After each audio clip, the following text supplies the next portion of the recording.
Oh, a little holiday cheer on it. I'm going to keep saying Friday. It feels like our Friday show. It is going to be our Friday show here on Thursday, but it is still yet a Thursday. It's funny that traffic was not quite exactly what I thought it normally is, but hopefully everybody's got the Friday off, or they're spending their Friday today on a real Thursday for us as we get ready for a big holiday weekend. We start our show with a very happy holidays to you, to yours, to family. Ryan, to you, your family. Did you do it? Today's the day, Matt. Today's the day. I'm sure there will be a lot of great items for Ryan. But nonetheless, a great way to kick off the show. The Browns in action this weekend. I don't think it's going to be C.J. Stroud for them. Battling our own injury, certainly. Cavs, Sam Merrill, what a holiday gift he has been for the city of Cleveland. We're doing our Friday show. We got our NFL picks with Sonny Gupta. We're going to make our own. We got the Friday report card. We'll sneak in a little bit of time hop today as well, including maybe the morning update. I don't know. We got Noah Weiskopf joining us as well from the OBR. We got you locked and loaded. Very happy holiday season. And as always, right here on Big Play. Welcome to the show, everybody. I am Matt Fontana. He is Ryan Tyler. We are in the festive season. I thought you said you were going to dress up today. I was, Matt. I had a nice Christmas suit, but I couldn't find it. Oh. I was very disappointed. You only need it once a year. It had snowmen on it. I should have prepared better, but it's okay. I have an ugly sweater. I didn't wear it, but my son had PJ Day today at school, so that was a big day for them. They're going to watch Polar Express. I heard the big guy is going to stop by.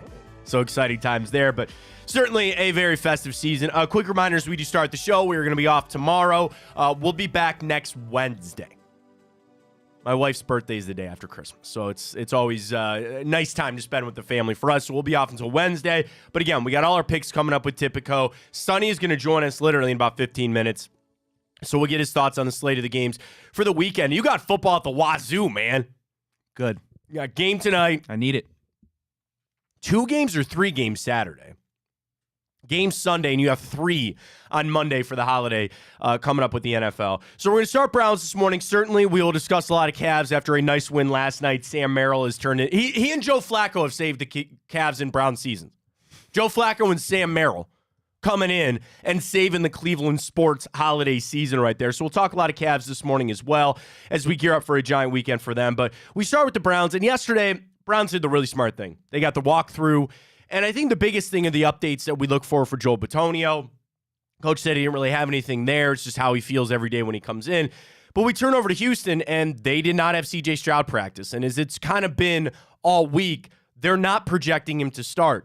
And the thing is, he's still in the concussion protocol. But Ryan, something that we have had to deal with here in this town, it's not even like at the 11th hour if he somehow clears concussion protocol. It's that they got to get Case Keenum ready to play. And if you think that Houston is making that shift over to give Case Keenum the start, you're going to prepare all week. You can't just go back on that. You can't just go back on all that. So I would really say it is going to be C.J. Stroud. And yesterday, Kevin Stefanski, we'll hear from him in a minute, discussed about we prepare for all the quarterbacks. And I liked one of the lines that he said, and we'll pull that sound up here now, is that it's easy to fall into that false sense of security. And I'd be lying to you if I said I haven't. That, oh, man, come on, C.J. Stroud's out. What are we doing here?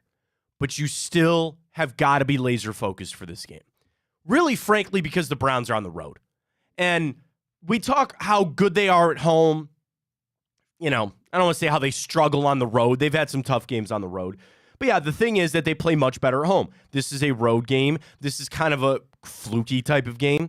But nonetheless, you are facing a backup quarterback. Here's Kevin Stefanski yesterday talking about the Houston quarterback situation and how they prepare for it on the side of the Browns. We prepare for all of their quarterbacks. I think you have to do that in this league. So we'll monitor that like everybody else does, but you have to prepare for all their guys. And the truth is, all their guys can beat you. They've all won. I think C.J. Stroud's having as good a year as there is at that position for rookies. Doesn't not look like a rookie. The way he plays, the decision-making, the physical talent is off the charts. And then Case, comes in last week, starts and wins. That's what he does. He's played a lot of football games in his career, started a lot of football games in his career, has won. So we know the type of talent that he has as well. That right there, when he said they can still beat you, I needed that. I need that reminder that it's still, this isn't Tommy DeVito, okay?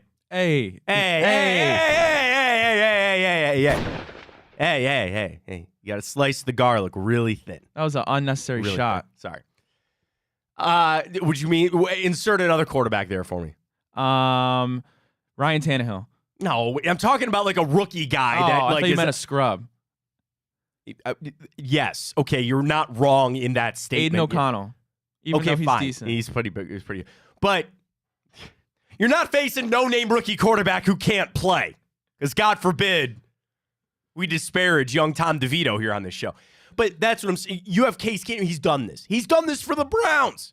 You know that this is exactly the type of role that he thrives in, that he can do. So it's super important that the Browns keep that focus. And it's even for myself. Because I sit here at this point, I'm like, oh, man, come on now. What are we doing?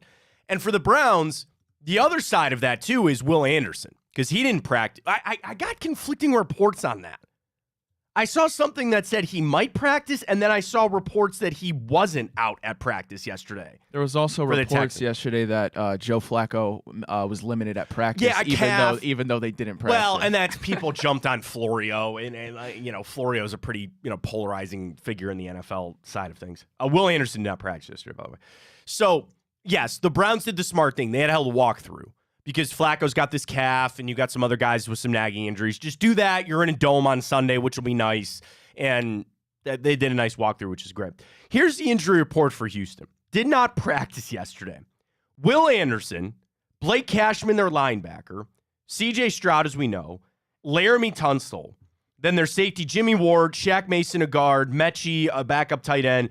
So they had quite a few guys that missed out. The two guys that I look at, we know. Well, really three. Laramie Tunstall, C.J. Stroud, and Will Anderson. So if we know Stroud's not going to play, it'd be nice if Laramie Tunstall didn't play, but linemen can be a little bit different.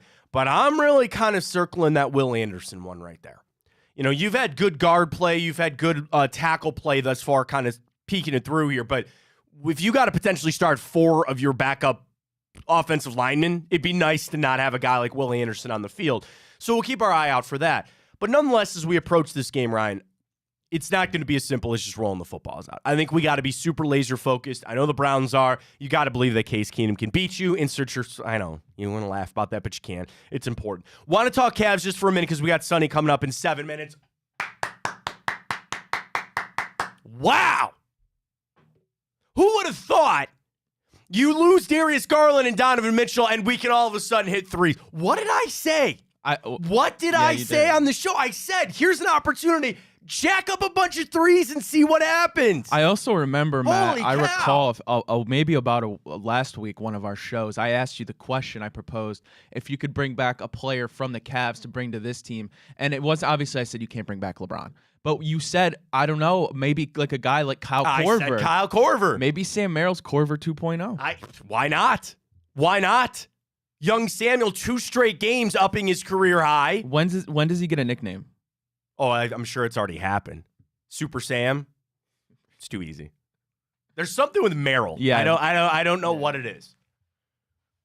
Dude, get Cody on this. We need a big play Sam Merrill shirt. Yeah, we do. Can we get Sam Merrill in here?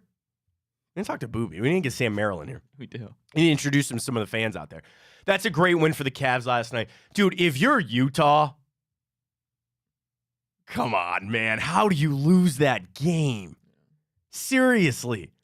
We are missing our 3 best players. I give the Cavs so much credit for that. I give JB Bickerstaff so much credit for that. I know it's going to be a trying time.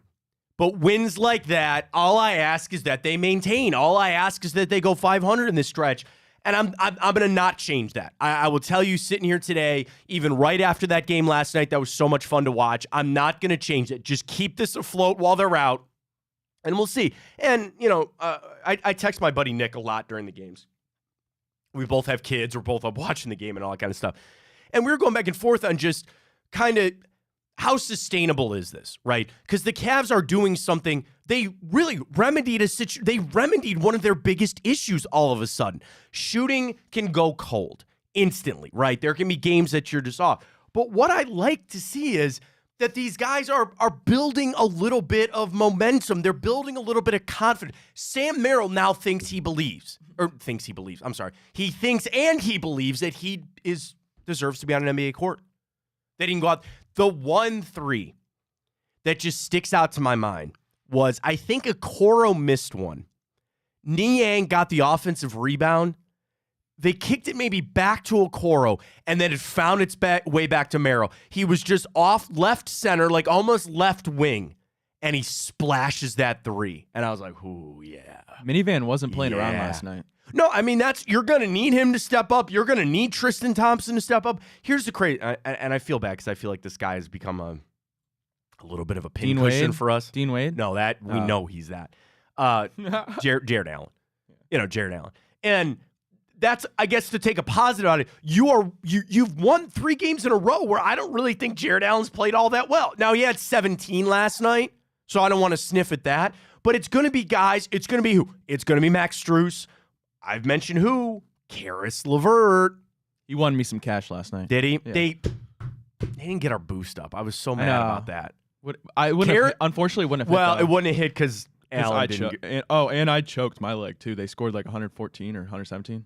Oh, no, that's right. No, Allen did get 8 rebounds and LeVert was over. I choked that. That's okay. Trust me, I've choked quite a few of our parlays as we go on. You're right. They hit 116. I feel like a dumbass. I took the under last night because I was like, oh, Donovan Mitchell's out. They score 140 or 240 combined. But yeah, I mean, the Cavs outscoring teams? Wow.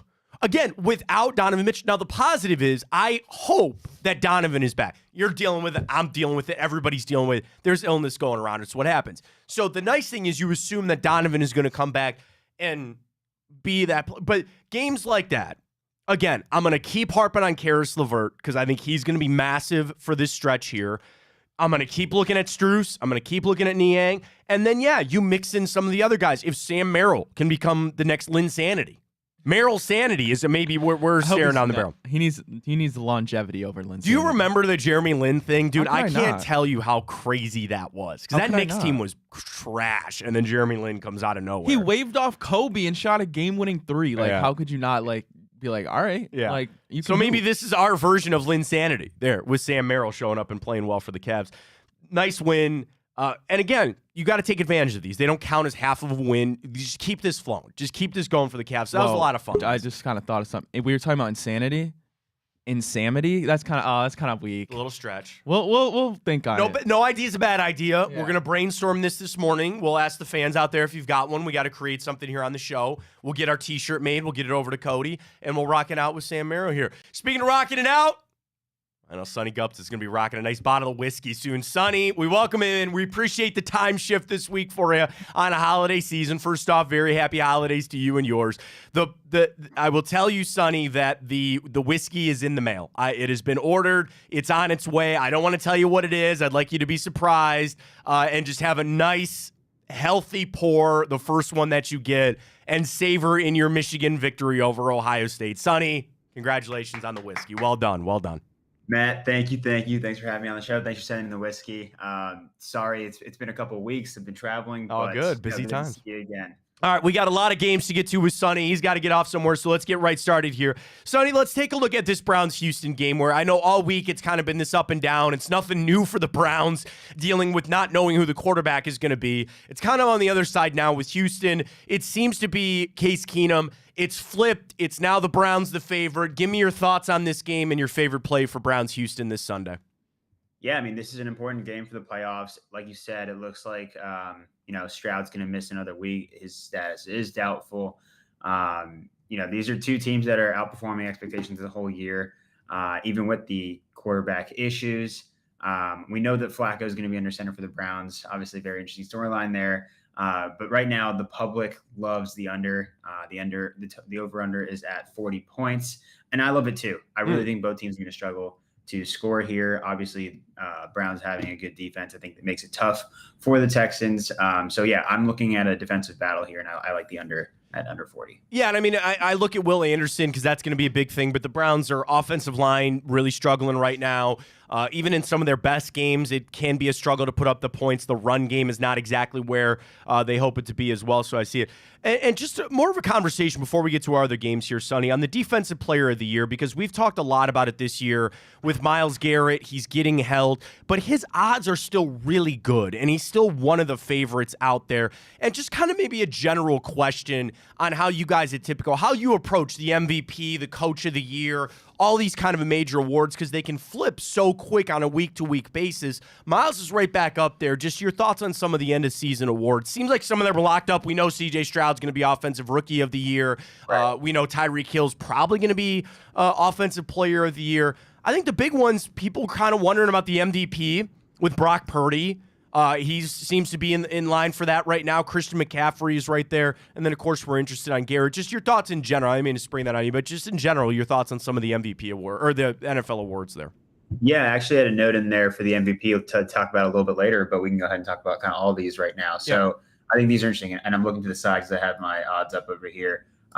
So like you said, Rookie of the Year is locked in, right? CJ Stroud is minus 20,000. Everybody's kind of already given him the award, which it's well deserved. I think you just boost a parlay with that, Sonny. You just go ahead and throw that in something else you want to do, and then go ahead and just boost your parlay a little bit there. Exactly, yeah. Sprinkle a little extra on there. But with Defensive Player of the Year, it's really a three-man race right now. Michael Parsons, Myles Garrett, and T.J. Watt. Parsons is the favorite at minus 110. But like you said, it's really narrative-driven. I think the way they close the year, obviously with whether or not the Browns make the playoffs, whether or not the Steelers make the playoffs, I think that'll be a factor. Cowboys look like they will make the playoffs. So I think it's the last kind of few games here to kind of figure that one out. And I really think that will be, how they decide the award. I think it's very close. Even though the odds say that Michael Parsons is a favorite, I think it will be kind of how they close out the season. I think the MVP race is the most interesting right now, and I think it gets decided this weekend.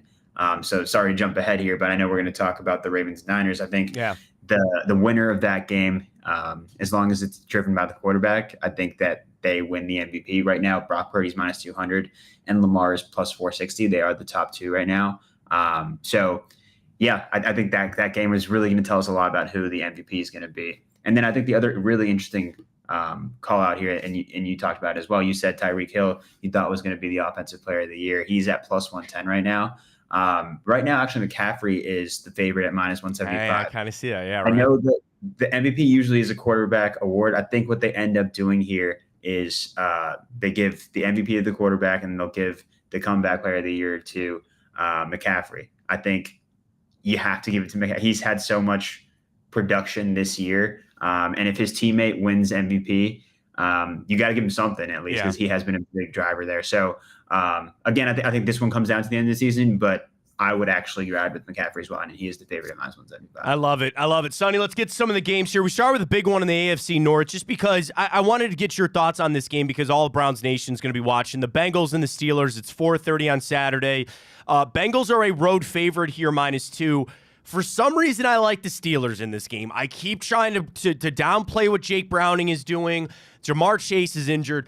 But, man, Sonny, it's Pittsburgh they are a mental tornado right now. They got this picking stuff. They can't run the ball. They got Trubisky back in there. What do you like, Bengals-Steelers, 2-point game there? I'm still getting used to these Saturday games. It's a Saturday afternoon game. Obviously, we get treated with, the great quarterbacks, Jake Browning and Mason Rudolph, right? Just to sprinkle in some more chaos. It's going to be a lot of fun, Sonny. And then the late game is only on Peacock, so everybody's going to sit down and watch Josh Allen taking on Easton Stick. Boy, the NFL really scheduled these out well. Right. And you know what? It's all these backups, and I'm still going to watch. The NFL still has me. They have my attention, whatever day they decide to throw it on, whatever channel they decide to throw it on. But for this one, it's one of the lowest over-unders of the weekend, but it's not the lowest at 37 points, which is shocking because in most weeks it would be. Right now the public loves the Bengals minus 2. I think Jake Browning has looked good enough he's proven himself enough over the last few weeks to say that I think he's worth backing right now. But I'm going to stay away actually from any of those core markets. What I love right now is Joe Mixon at plus 100 for anytime touchdown score. I like that. Yeah. 14 in his last 3 games. I think they're going to keep feeding him the ball. So I'm staying away from the core markets. I don't want to have to stress, a 17-14 game going into the fourth quarter, figure out if my over is going to hit or not. Like I just want to bet on Joe Mixon to score. I think he's going to score early. So yeah, that's what I'm riding with this week. A lot of interesting games from the standpoint, Sonny, that they're close to a point, but as we ran through the games, there really aren't a lot of marquee matchups. So I pulled the Jags-Bucks because I wanted to get your thoughts on this game where Baker's riding high. We'd love it in Cleveland if Jacksonville can get knocked down another peg or two. It seems like they're in line for the AFC South. This line has moved so much with Trevor Lawrence being questionable. Tampa is still a 1 point. I got it at 1, I think, on Tipico for Tampa Bay being the home favorite there and really a pick'em game. Jacksonville, Tampa, thoughts? Yeah, it looks like the Jags are preparing to play without Trevor Lawrence. That's what I'm reading from the line as well right now. So it sits, like you said, at Bucks -1.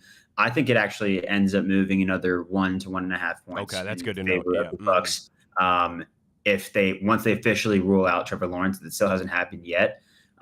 So if Lawrence can't go here, I really, really like the under 42.5. I don't think CJ Beathard is going to help the Jags contribute meaningfully to that total. So that's what I'm going to roll with this week. Right now, I think what's interesting is the public is really heavy on the Bucks. So 80% of the money is on the Bucks this week. I'm a little believer in the Bucks there. All right, 2 best games we got. 4:25 there on Christmas Eve. Dallas traveling to take on Miami. 2 10-4 teams here. Miami a 1.5 point favorite. Sonny, it's like you watch Dallas get smoked. There's games where Miami doesn't look all that good. There are really only a couple of teams that I feel super uber confident every single week. And I got to tell you, I don't think it's Dallas or Miami. They can just be off some games, but I think this could be a high scoring. It's all the way up to 50, 1.5 on the side of Miami. You like the Dolphins, you like the Cowboys. Yeah, like you said, like it's tough to feel confident about the Cowboys or the Dolphins, but would it shock you if either of these teams made the Super Bowl? It wouldn't shock me, right? They've shown it. Like they've had games where they look like the best team in the league. So this is really like the prove it bowl, right? Like this is one of those like let me show you guys that I'm not a fraud kind of games right here. So this has the highest total of the week right now. It's set at 50. I looked up the forecast. It's 75 degrees. It's going to be 75 degrees in Miami. There's no rain on the forecast. So, the public loves the over. 65% of the money's on the over at over 50. I think that's a fun one to root for. And then I personally am going to be on the Dolphins right now. Dolphins -1.5. I think McDaniel treats this like a must-win. I think he pulls all of the trick plays in his bag out for this one. So I really like the Dolphins here, -1.5. All right, final one. We already talked a little bit about it. San Francisco, Baltimore, Monday Night Football on Christmas Day. Can't really beat that. 5-point spread for San Francisco. Baltimore comes out this week, and they're all, how dare we be underdogs, and they'll play that. Really, Sonny, a couple things for me. Baltimore on the trip, because that's not an easy trip to make, number one. And number two, San Francisco, they just seem like a team that every week is focused. Even weeks like last week against Arizona, where I go, oh, man, they might not cover here. They just put the hammer down and they throttle it. They seem to be a team that is just, I think that loss in the NFC Championship game with Purdy going down, they seem like the most motivated team of anybody in the NFL. I think to your point earlier, they're motivated to get McCaffrey or Purdy that MVP, but I also think they're out to prove a lot of things to a lot of people, and this is a big game for them. And then, granted, my Browns bias enters this.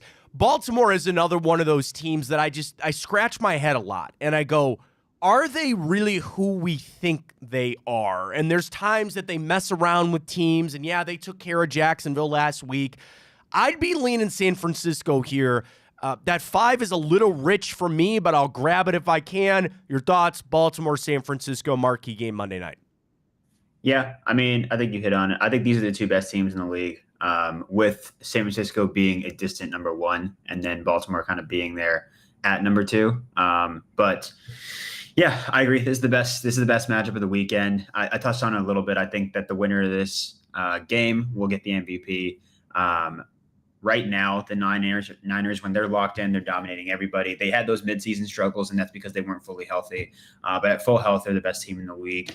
I really think that there's an interesting storyline here with Purdy getting MVP and McCaffrey getting Offensive Player of the Year. So I think that San Francisco is going to really try to pile on, make sure both of those stats look great. So I love the Niners 5. Public is on Niners -5 at 60%. But I think my lock of this week is actually going to be an SGP. I think Purdy over 250 yards and 2 passing touchdowns. Very, very doable. That's at plus 165 right now in Tipico. So I'm grabbing that. I love that bet. I think Purdy really tries to show that he deserves the MVP this week. Great stuff, Sonny. Appreciate you coming back on with us. I know time shift and everything. Enjoy the whiskey when it gets there, and we'll talk to you soon. All right, man? Yeah, happy holidays. Have a good one. Same to you, man. There you go. Sonny Gupta, sportsbook manager there at Tipico. Download the Tipico app. Use that code BigPlay100, and you can so what you do, download it, use the code, and then deposit and bet $25 on whatever you want. You get $100 in bonus bets. You can follow Sonny's picks all along. We'll get to our picks coming up. We got it all for you right here on Tipico, official sportsbook partner of us right here on Big Play. Love them. They're the absolute best. Boosts are awesome. Rocking there with Tipico with that code BigPlay100. Yeah, I mean, I agree with Sonny. I think there's a few teams out there that you circle and you say, okay, you know what you're going to get each and every week, but that's one that I didn't think really about the impact on that MVP race. You know what I mean? I didn't Like, either. I didn't either. And you saw my face when he said that. I was like, oh, wow, that is a really interesting narrative. Yeah. And I mean, it makes sense because we know all these awards nowadays are so narrative driven. And like Josh spoke yesterday on our show about how it's getting, for a lack of better words, political. You need people to campaign for you. But that is really true in the sense that those are the top 2 real candidates, because you know at the end of the day it's going to be a quarterback, even though as bad as we wanted to see to go somebody like Tyreek Hill or Christian McCaffrey. But I got to imagine, Matt, then if the Niners, I think, are going to win, like clearly the majority does when you look at the money on Tipico, that Brock Purdy realistically is going to be our MVP this year. Well, and especially like Lamar seems to be out of this race. You know what I mean? Like he's never really brought up, and a big game could really launch him back into that conversation too. And then the same thing down in that Miami-Dallas game. If Dak wants to win the MVP, he better go down there and have a big game on a marquee type of game there. And yeah, when you're at that point, Monday night, you are the only game in town. But for that 4 o'clock slate, we know everybody's going to be watching the Dallas-Miami game. They kick off at 4:25. They are the marquee game for the 4 o'clock. So everybody's going to have their eye on that one. And it'll almost be like the only game in town. So we got the full slate. We got Saturday games, of course. We got tonight we got to get to with Thursday Night Football. So we got a lot of our good picks with Sonny. We're going to run through our full slate. Let's do this. Let's catch our break. Tell everybody about Tipico. When we come back, we're going to run through the Friday report card. Take a look at those Houston Texans. Noah Weiskopf of the OBR is going to join us at 10. We'll get his thoughts on Joel Bitonio. We'll get his thoughts on the Houston Texans. We'll get to our picks. We'll get to timeout. We get it all for you right here on Big Play. Thursday, I think it's just us and Chico today, right? Yep. All right, that's it. Tomorrow, I think Big Play, Big Bets are still going to record tomorrow. Booby. You had Booby tomorrow as well. I'm sure he and Roth are going to be all excited to talk a little Sam Merrill on their show tomorrow. Ted Ginn Jr. show tomorrow. It's funny. I saw Ted yesterday, not in person. You want to know why? Because we didn't even really talk Ohio State recruiting yesterday. I don't get into that world, man. I just think it's so weird to watch Ryan Day, like literally his knees got weak when that wide receiver flipped. Yeah, wait, so I'm going to need, and we'll take our break, we'll talk about it, but I'm going to need you to explain that Jeremiah Smith thing to me, because I was seeing, he was going to go I was to seeing it all over Twitter. He was going to Oregon. And I just don't understand what happened. And then he came and he flipped. And that's why yesterday, there are guys. So he flipped to Ohio State. He's flipped to Ohio State. Oh, wow. Is he the number 1 receiver in the country? Yeah, I think so. I know he's 5-star, obviously. I think he's really good. I think he's actually the number 1 overall prospect. Wow. I believe that. I know he's a 5-star wide receiver. But, all right, let's talk Ohio State for just a second. To see that yesterday, like a grown man, Yeah, wait, so what happened with that? He actually got weak in his knees? I think he was doing it for dramatic effect, but it's kind of the craziness of college football that grown men are waiting on the decisions of 18-year-old kids. You know what I mean? But that's the world. His entire life, his entire job is surrounding of recruiting. Yeah, you got to go win games. I know that, but you're not doing it without all these recruits. And there are some guys that are stone cold locks, guys that even though that they're going to go to the school, but then you get these on National Signing Day where they flip and they go somewhere else. And I will defer to people that cover that. And I know that's a really hard beat to be on. I know it's a really hard thing to do. But Ohio State came out with the second best recruiting class. The reason I brought Ted Ginn up was Jeremiah Smith signing with Ohio State. He's like one of the best prospects that they've ever gotten. Do you know the number 1 rated prospect that Ohio State has ever got since these recruiting services have come out? the only perfect prospect that they ever got. So is this is like post 2006, right? Yeah, it's been since maybe even a little before that, but it's not been like, it wasn't Archie Griffin, okay? It was Quinn Ewers? It was Quinn Ewers. Yeah, I'm pretty sure. Yeah, I remember seeing that graphic. Like I think the top three ever were Vince Young, Trevor Lawrence, Quinn Ewers. Yeah, so he was number 1. Then, do you know what number 2 was? The number 2 highest rated prospect in Ohio State history, recruit. Give me the position. Quarterback. Oh. Justin Fields? No, good guess, though. He didn't count because he transferred from Georgia. Oh, okay. That Talking about coming out of high school, like actually like recruited. It's a little bit, might be a little before your time, which makes me feel old as hell. Really? Yeah, a little bit. Then I might not know it. He was the quarterback of like my era of Ohio State football. Oh, then I don't think I know. Terrell Pryor. Oh, okay. Yeah, Terrell Pryor. Okay. So like Pryor was up there, like Jack Sawyer, but Ted Ginn Jr. Ted Ginn Jr. for a long time was the highest rated recruit in Ohio State history coming out of Glenville. So I saw that and I was like, oh, Ted. So obviously get Ted's show. We had Josh Cribbs on yesterday, which was great. Folks, get it everywhere you need it. Big Play. Follow us on Twitter. You can just follow the YouTube channel. It's all there. Everything that you need. So we got it rocking and rolling for you. Let's catch our break. We'll get to our Friday report card. Got it all locked in on a Thursday pseudo football Friday edition in Matt Fontana show right here on Big Play.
On a day where a lot of people are off school and work, we're going to take you to school here on the Friday, Thursday report card. Whatever you want to call it, welcome back. Matt Fontana show right here on Big Play. You good, Matt? Yeah, I'm good. I'm just like getting over that crap. So now I'm at the point where I'm not like sick anymore, but I'm just hawking up all the crap that I've been dealing with for 3 days. Yeah, I feel it. So I appreciate everybody going along on this journey with us. Hang on. It is that time of year for the suds. This is usually the time of year when I get the suds. Yeah, well, and then, you show up at Christmas 7:30 in the morning. You guys pouring bourbon over there? I'll take a hot toddy. Yeah. There we go. All right, let's do it. Friday report card as we always do. On a Friday, but now it's Thursday. We're going to take a look at the Houston Texans and compare them on up to the Cleveland Browns. So you've got the quarterbacks up there, Ryan, but rightly so. That is one Case Keenum. That is not CJ Stroud. Let's talk Stroud for just a second, man, because Kevin Stefanski spoke about him a little bit, and the stats are incredible. He is really good. But he mentioned it about, like, his poise and the throws, and it seems like, and this is a word that gets thrown around a lot with young guys, of the maturity. You know what I mean? Like, CJ Stroud came into this season where it's easy for rookie quarterbacks to get caught up in it. You got a rookie head coach, and he is playing so well. And trust me, I say this truthfully. I don't want to see him hurt. I don't. He's good for the game. I enjoy watching him play. I still want the Browns to win on Sunday. They have an easier path because he's out. He is your offensive rookie of the year. And frankly, Ryan, he might be somebody you're going to have to deal with for quite some time, right? That's another thing we discussed so much about this team, about the AFC and all these quarterbacks. CJ Stroud really seems to be a guy that you're going to have to worry about for quite some time here. He really does it all.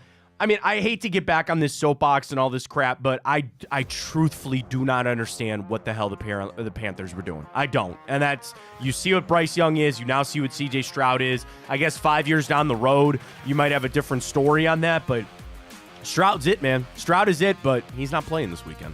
Yeah, it sucks to see Stroud get hurt like that. I mean, on pace to break pretty much almost every rookie record for a quarterback.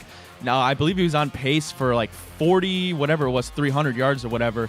But now he's going to finish a little bit below that. So I believe the record is Andrew Luck, if I'm not mistaken. But it does suck because he's had one of the best rookie years we've seen in a decade. It's been amazing, and it does suck. But not unfortunate for us, it does give us a nice edge that we like to have. He did have them up to the point of number 5 in the league in passing yardage. And as a team, they're still there. And as we know, that is a big piece of what they do there. In Houston. You flip it over for Case Keenum. I mean, the thing is for Case, we've seen him here, so they have a good book on kind of who he is and what you expect out of him. Can he make plays to beat you? Sure. Did they beat the Texans or the Titans last week? Sure. Ryan, I think you get a couple hands in his face. You get after him, which we'll talk about this with the offensive line coming up. Houston is... They don't protect the quarterbacks all that much. Laramie Tunsil is injured.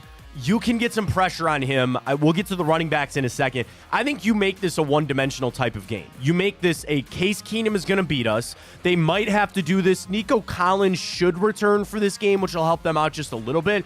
But still, I really think you turn this game into make Case Keenum beat you.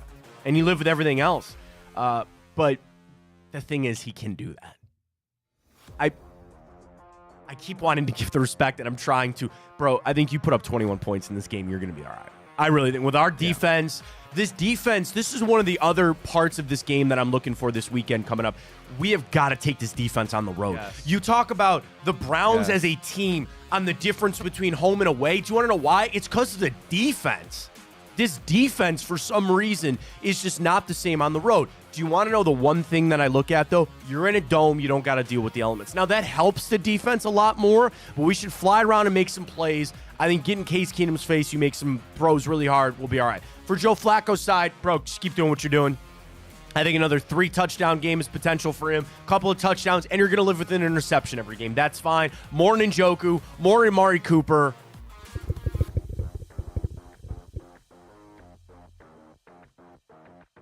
I don't pull the lock out very often. Oh, no. Here we go. This isn't even for the game, Ryan. Okay. I mean, it's the game, but it's not the game prediction. Sure. You want a lock for Sunday? I need one.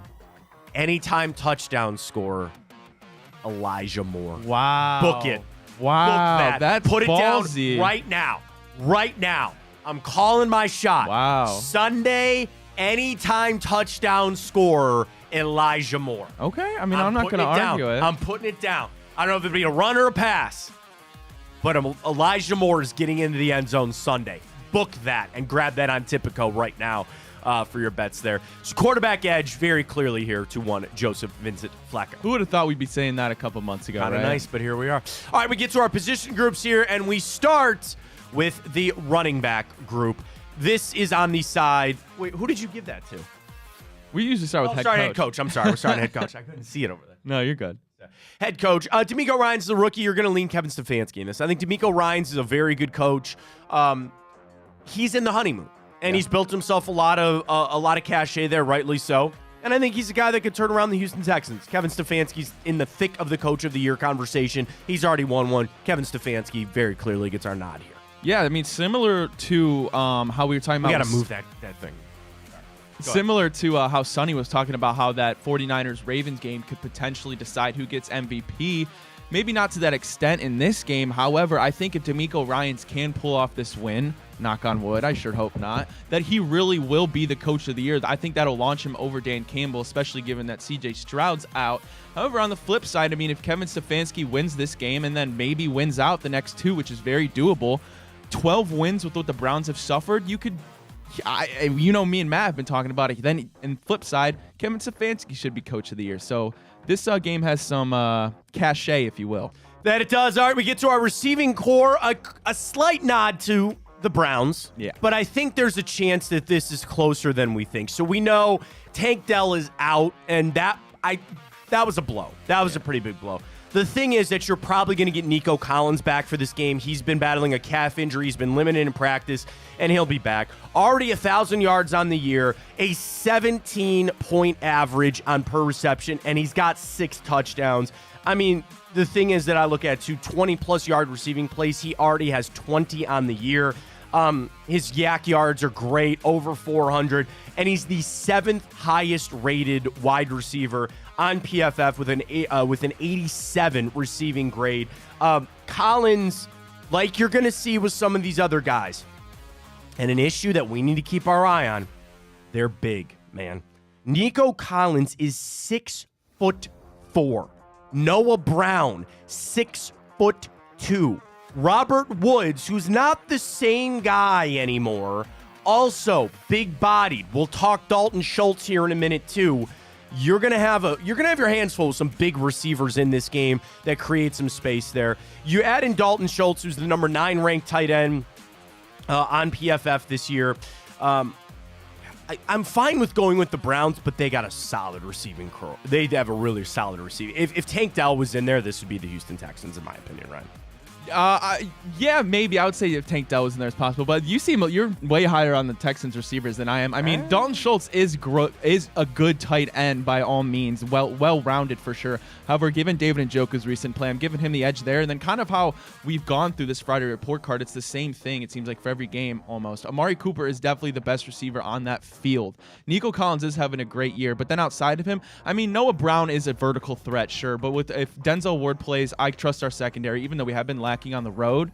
And then I'm not really scared of however old Robert Woods is really there. So I did give the nod there to the Cleveland Browns. And then we go to running back. I think, again, deservingly so, because Devin Singletary's just kind of feast or famine. Yes, he went over 121 yards last week. But here's the crazy thing. He only has 3 rushing touchdowns all season long. Yeah. And, again, back-to-back games, Cincinnati, he ripped off 150, came back with 112 against Arizona, and 121 last week. That's only 3 100-yard games, and the thing is he's only rushing for a 4.3 average. Does not get in the end zone, can put up some yards. That's another reason why I think you just go all in, knowing that our rushing defense is pretty solid still. You know, you look at some of the things that Houston does on their rushing defense. They actually have the 8th best rushing defense in the NFL. The Browns have slipped down to 10th. So you have 2 good rushing teams here. That's why I say you limit what the receivers can do. You try to turn this into a running game, and I would still take Jerome Ford and Kareem Hunt over Devin Singletary. Just from a stat standpoint, just from, I think, a player standpoint, I think that's rightly so going on the side of the Browns. Yeah, I really like what I've been seeing from Kareem Hunt these past couple weeks. I know, Matt, you especially, you always say you want more Kareem Hunt carries. I do. And I agree. I think he's been really solid for the Browns. I mean, he's one of those special guys in the NFL that no matter what, he finds a way to fall forward. And I know that sounds kind of funny, but that really is an underrated thing. These backs that just find a way to get vertical and get yards, make something out of nothing. And Kareem Hunt is one of those special talents, and he's been putting it on these last couple weeks. He certainly has, so we'll see. Then we finally get to the offensive line. Edge to the Browns again, because outside of Laramie Tunsil, which is insane, they're to think about. so bad. They are so bad on that offensive line. How could our offensive line get a nod, but they do? Like, it's just mind-blowing. They're really bad. They're injured as well. And the same thing, Tunsil has not practiced. He's their best tackle at the left side. As far as sacks go, here's the unfortunate thing, is that Houston has given up the 5th most sacks this year at 40. The Browns are right there with them, unfortunately. But we have a lot of backups in there. Shaq Mason is their second best guard, or second best offensive lineman at that right guard. They bring him over from the Patriots. But really, Charlie Heck is their right tackle. You should be able to get after him. They got a backup guy in Juice Scruggs at left guard. And then their center, Michael Dieter, he's one of the worst centers in football. He just is. I'm sorry. He's got a pass block grade of 53. Are you trying to drown out the Michael Dieter hate here? Yeah. Are you going to hit the shot thing? I was going to hit the shot, but then I'm sorry. He's just not very good. Browns defensive line should be able to get after this. Miles probably needs a little bit of a big game here, maybe for that DPOY race right there. You have a clear advantage on the defensive line against their offensive line, and you have Case Keenum in there, who's not quite a fleet of foot anymore. Browns defensive line should be able to feast in this game. Yeah, I mean, Matt, there's nothing more for me to really say than what you just said. I'm excited for this game, super excited, actually, because, again, it's really one of our last tests. Actually, yeah, well, we'll go to Cincinnati on the road as well, but we know that potentially we hope that game won't really have any matter in our race to the playoffs.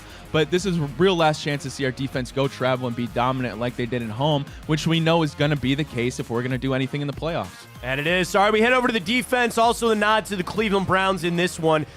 The one thing, though, that I'm going to see if I can just pull this back up quick. Sorry, I have so many stats. I have so many windows open. Basically, the thing is, they're really good at not turning the football over and taking it away. They have one of the best turnover differentials in the NFL, talking about Houston. And it's more because they don't give the ball away. Yeah. They only have 12 giveaways all year, 6 interceptions and 6 fumbles. I'm sorry, giving up on that. So the turnovers, I finally got it back up here. So they are +8 with 20 takeaways. Now, the thing is, 20 takeaways, that's like middle of the pack here. Yeah. They have 12 interceptions and 8 fumble recoveries, so they don't really get after it. As far as getting after the quarterback for a sack total, again, middle of the pack. They have 38 sacks. That's 17th in the NFL. And I mentioned the Browns are kind of in the same boat. They've given up a lot of sacks just as Houston has. So players to watch on their secondary. Their 2 best defensive players are their 2 corners. Derek Stingley Jr., former draft pick, and Steven Nelson, their other corner. One to watch here is Jimmy Ward, who I would say is probably a top 5 defender on this team at the safety. He did not practice with a concussion. So that's something that we're going to keep our eye on. Steven Nelson was full with a hand, so these guys should play. But if you don't have Jimmy Ward in there, that changes things. As far as those sack totals, you really got to watch Jonathan Greenard, their edge rusher, coming off the offense's left side. So it's going to be a big game for Jaron Christian to go up against him. Other than that, linebackers are not really that great. Your 2 corners are their 2 best players there for Houston. And again, be watching to see if Jimmy Ward plays in this game or not. That'd be a boost if he couldn't. And you know the big one, Will Anderson. If you assume that Will Anderson is not going to play in this game as he's been battling through his ankle injury, that would be a pretty big boost. If he's out, it's going to be the edge. I mean, the Browns defense, I'm going to take against almost anybody. And certainly this Houston defense, even when they have Will Anderson, is not somebody that would compare to the Browns. It would help if he's in there. I mean, I don't know, man. Like, maybe he's like get some snap. He's got a high ankle sprain. Those can be really hard to come back from. I'm going to lean that Will Anderson doesn't play in this game. And then the other one to watch is Blake Cashman. He's got a hamstring injury. He would be their best linebacker if he plays in this game. But again, we assume that he's not going to. So they're battling injuries on that defensive side. Not quite as much as the Browns are on offense, but we certainly give the edge to the Browns defense against that Houston D. Yeah, and especially given that what we've seen from Joe Flacco these last couple weeks, being able to sling the rock, I really expect that to be the case in this game as well. I'm excited to see Joe Flacco in a dome. Maybe he'll go for 400 yards this game. Who knows? But like you said, Will Anderson Jr. is the one you want to watch out for. And then Derek Stingley Jr., young corners, really come alive. I was shocked that he got taken over Sauce Gardner in that one draft. I think they kind of regret that now. But, I mean, don't know. Derek Stingley is a great player in his own right. But I'm still confident in the Browns. And like you said, there's not many teams, if any, that we're going to give the nod for the defense. The one thing that I'm going to look at here for Houston is I just look at it and I say, I think that Tank Dell injury changed so much for that offense. And they've had a couple of games now to figure out other ways for production. And the fact that they won that game last week with Noah Brown as their number one receiver is pretty impressive, rightly so. And again, I'm putting a lot on Nico Collins. I think he's very good. We got to watch out for him. I get it. But I still just believe that they haven't really quite found who they are. And if they're going to turn and give it to Devin Singletary and they're going to try to make this a run game. We talked with Sonny earlier. He loves the under for this game. And I think I have a lot of arrows pointing that way myself. What do you know what it is right now? I think it's 40. Wow. 40. So it's low. It's not the lowest. Hang on. Is it 40? I think it's 40. Hang on, real quick. Yeah, 40 and a half. Yeah. So I think, like, let me ask you this. Houston's recipe for success, I think, is to run the football. It's to put Case Keenum in the best spots possible and run the ball. The one thing, if you could force that turnover, like as I was getting ready and I just kept circling Houston, they just didn't turn the ball over. They don't give that football away. That's a changer. But that was with Stroud a lot of this season. That's what I'm saying. That's one of the most impressive things about him is he was not as a rookie quarterback giving that football away. I think you force one in this game, you're really going to help out your cause on this. But Houston, you give them your full attention because frankly, they deserve it. But again, with Case Keenum being in there, you get some hands on him, you kind of fight it through, you'll be all right. The other thing that I think is interesting when you look at Houston and who they beat. So I think the most impressive win recently was when they beat the Broncos a couple of weeks ago. And that was a good one. But other than that, they beat the Buccaneers in a shootout. They beat the Bengals. Remember when everybody thought that was a real coming out party there? They beat up on the Cardinals. But some of the better teams they faced, the Jags they fell to, the Colts earlier in the year, the Ravens earlier in the year. I say this relative. They have not had a really hard schedule, and that's because they finished last in their division. That's how the NFL sets this kind of stuff up, where they play in what we thought was one of the weaker divisions in football in the AFC South, and then they're not playing the AFC juggernauts. Who did they have to play as the division this year? The NFC. So they played the NFC South. So they got the Falcons, the Saints, the Panthers. They lost to the Saints. They beat the Falcons. They beat the Buccaneers. Actually went 3-1 in that division, clearing it out. So there you go. So trying to poke a little hole in here. Houston has not had the hardest schedule in the world this year.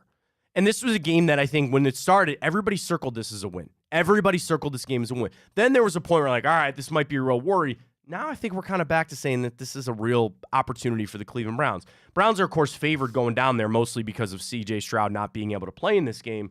But I see a lot of areas where the Browns should be able to take advantage and win this game. Do I think it's going to be a blowout? Not necessarily, but I mean, we don't make our Browns picks. I love them to cover. I really like this by a touchdown game. I really think this is a nice game for the Browns to be controlled. The other thing about running the football is going to be on the Browns side of things. So I mentioned the two best things that each of these teams do defensively is stop the run. When you're coming into this one, for rushing defense, 6th in the NFL for Houston. Browns are 10th. Houston gives up 93 yards on the ground. Passing defense, though, they are 25th in the NFL. They give up 240. Somebody's saying that's counterintuitive. Why would you not throw the football? I want to see this run game get going a little bit. I do, too. What I'd like to see is pass to get up and then run the ball to squeeze it out. And that's the dream, I think, of anybody else in the NFL. Total offense, we know the Browns, number one defense. They're going up against the 10th-ranked total offense, which, again, is with a lot of C.J. Stroud. Third down efficiency is an interesting one Middle of the pack for Houston at 38%. Browns' third down defense is amazing. Number 1 in the NFL, which is tough. The red zone offense versus red zone defense, they're 20th in scoring in the red zone. We are 30th in points allowed. Takeaways, we know we haven't had a lot, and giveaways, they do a lot. They do a great job of not turning the football over. So for a lot of these statistics, Ryan, I look at it and I say it's a closer game than sometimes than you think. Yeah, and I mean, we've been talking about that recipe, right? It'd be so nice to see Joe Flacco get going early, get a nice lead, and then in turn you can get that run game, which kind of stalled out last week. I believe we only had like 70-something rushing yards. So it'd be nice to get that going again as we're heading to this late stretch before the playoffs. But then in turn, you go up early, then like you said, force Case Keenum to throw, force him to beat us. And if our defense can travel on the road like they should, and we hope they can, then that's the perfect recipe for victory. And I like it by a touchdown as well, Matt. Yeah, I think, again, where the Browns are sitting for the playoff hunt, and certainly for Houston because they feel like they need wins to get it on the way out. But if they're missing Will Anderson and they're missing C.J. Stroud, and again, watching Laramie Tunsil. These next 2 days, I think, are going to be pretty big to watch if Laramie Tunsil plays in this game as well or not. So we'll keep our eye out for that. We got Noah Weiskopf joining us. He just joined the guys over at Aubriard, so happy about that. We'll talk a lot about this with Noah. We'll get his keys to the game, and we'll get a lot of updates on the Browns injury fronts as well. So keep it locked here. Big Play, everything that you need. Sign up with our friends at Tipico using that code BIGPLAY100. We got Noah Weiskopf, and we got him next.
right, back here on the Matt Fontana Show. Big player. We're going to be joined by Noah Weiskopf coming up. Of course, OBR now for Noah. Happy for him in the new spot. And we'll talk everything Browns. I got a lot of injury questions for him. Where are we standing with Joel Bitonio?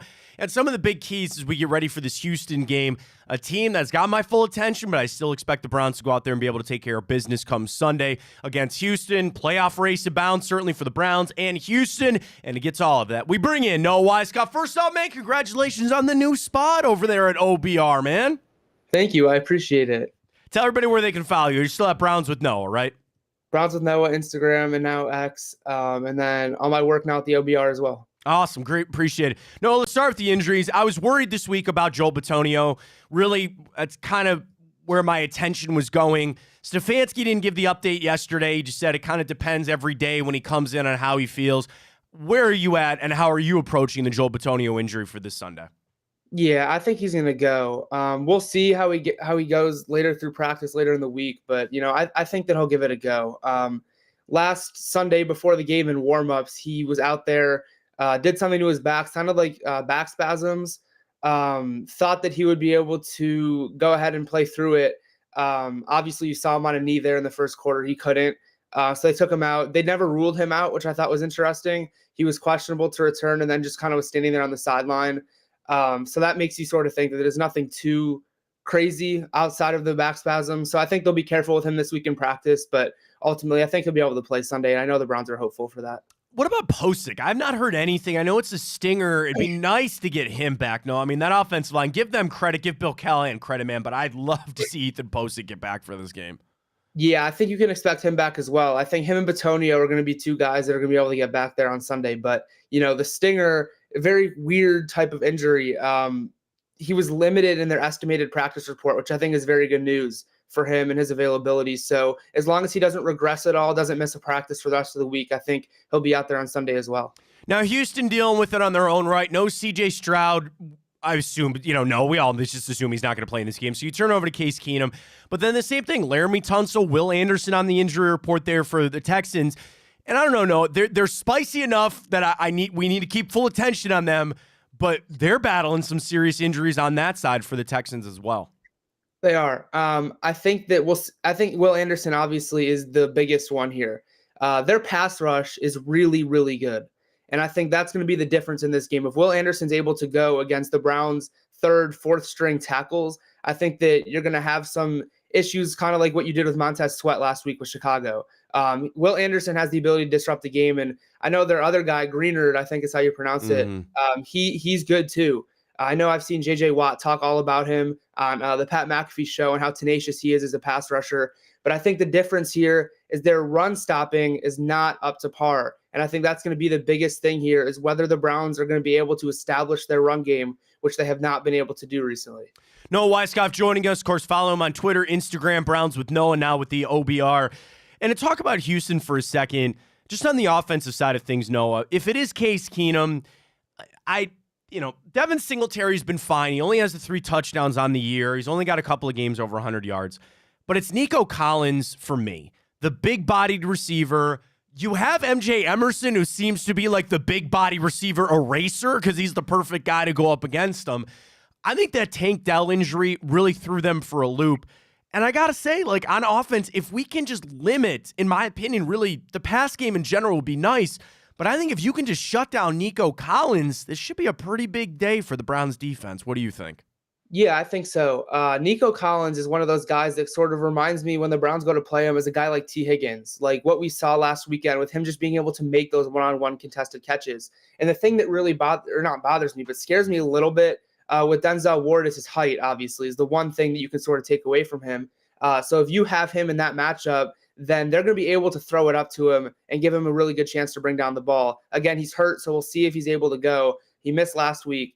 But yeah, I think that a guy like MJ Emerson lining up against him would be perfect for the Browns and Jim Schwartz. Because the one thing you can maybe take away from Emerson is his speed he's not as fast as guys like Denzel Ward and Greg Newsome. But, matching those two up, Nico Collins is not known for his speed. So if you can get 2 taller guys just to sort of go at it all game, I think I'd give the Browns the edge on that one. To the Browns defense, a lot of questions with Myles Garrett and getting the hold calls. And we know that he's in the thick of this defensive player of the year race. And It's been a couple of games, and people are starting the campaign to say, look beyond the stats. Like, I know Brian Baldinger did a breakdown, and people are, respect as they should what Baldy has to say. And he said, don't look at the stats. Look at his impact. Look what he does on the field. But no, it's got to be frustrating. We know it's getting frustrating for Miles. Do you think there's something that the Browns can actually do? They say things to the league. They say it to the referees. It seems to fall on deaf ears. Is there something Jim Schwartz can do schematically to try to get him away? I mean, what's your sense on this whole Myles Garrett not getting these holding calls? I don't know if there's anything you can do, honestly. The opposing teams are putting at least 2 guys on him, whether that's 2 offensive linemen. You're sending a running back to immediately go and chip Myles Garrett. Like, it's something like that where there's not really anything you can do. But, I mean, the only thing that maybe can help is Kevin Stefanski openly talking on Monday about how it's beyond the numbers, how Myles Garrett's the best defensive player he's ever seen pretty much. And he doesn't really think it's close in terms of he should win Defensive Player of the Year, is what he said. But to me, the biggest thing with this is the Browns went out and got Zadarius Smith. He has 3.5 sacks this year, which kind of underwhelming, I guess. I would agree, yeah. So I'm almost waiting for that game. If Myles Garrett's being doubled and you're getting Zadarius Smith in one-on-one every single time they drop back to pass, let's see if Zadarius Smith can have a game where he gets 2 sacks, 3 sacks, and disrupt a game when he's getting that matchup every single time. I think that's what I'm looking for. I've been waiting on Zadarius Smith for a while, man. And there are weeks that you forget he's out there. Now, with Obo being out and he's not going to be there. And the D-line at times with Harris and Tomlinson and all them, they can kind of get that push. But I agree with you. Zadarius Smith, I just wonder where we would be if Zadarius Smith was stepping up. Maybe this is a big game for him to finally get in there and get a couple of sacks. We'll see. Because really on that offensive line, we were talking about it a little too, Noah, that offensive line for Houston, they're susceptible. They are very susceptible, especially if Laramie Tunsil is banged up. So maybe this is the game that Zadarius Smith finally shows up for. Yeah, I mean, I think as long as the defensive line can find themselves in the backfield more times than not, I don't think you're going to have too big of an issue stopping this Texans offense without C.J. Stroud and Tank Dell. To our offense, Noah, Joe Flacco's been the toast of the town. He's setting all these records. He's doing all these amazing things for the Browns. What do you see in his game? Now that we've got a good chunk sample size, I think the accuracy, the timing, the zip on his patch, just everything seems to be there. But is there something that you watch with Joe Flacco that really stands out to you as part of the reason that he's been playing so well? To be honest with you, it's his moxie. It's just his character. Like, he just goes out there. He does not try to do too much, which is something that I know a lot of Browns fans when Baker was here were crying for him to do, is not go out there and do too much. Make the right read, make the right decision. Don't do anything crazy. I know he threw 3 picks last week. 2 of them probably weren't on him. Maybe that's pass to Cedric Tillman when Tillman bobbled it up in the air he shouldn't have thrown. But, stuff like that. I mean, you can't be perfect when this is the situation you have with Flacco. I think that the couple of biggest things with Flacco are off the field. I think that one of the biggest reasons the Browns are doing what they're doing right now is because of how close the guys are on this team. I've not seen a team where these players are this close and the chemistry is what it is like right now. And I think that genuinely every player on that team is willing to almost take a bullet for Joe Flacco. And the fact that he just came in is really helping them on the field. It'd help if he got a little bit of a run game. No, I've been one. I want more carries for Kareem Hunt. I'm fine with Jerome Ford. And, last week you fall behind a little bit or you just change. But I'm worried that you're not going to get away with rushing for 30 yards like you did last week as a team. You're not going to win a lot of games that way. Is there something you see? Is it the backs? Is it the line, which again had 4 backups in there, just not getting the push? What do you think it is right now with this run game? Yeah, I think it's really the push. And when you're not being able to run the ball, to have Joe Flacco sling it 44 times like he's been doing in the past couple of games, and he's able to complete a lot of those passes, throw touchdowns and stuff like that, then you're in good shape.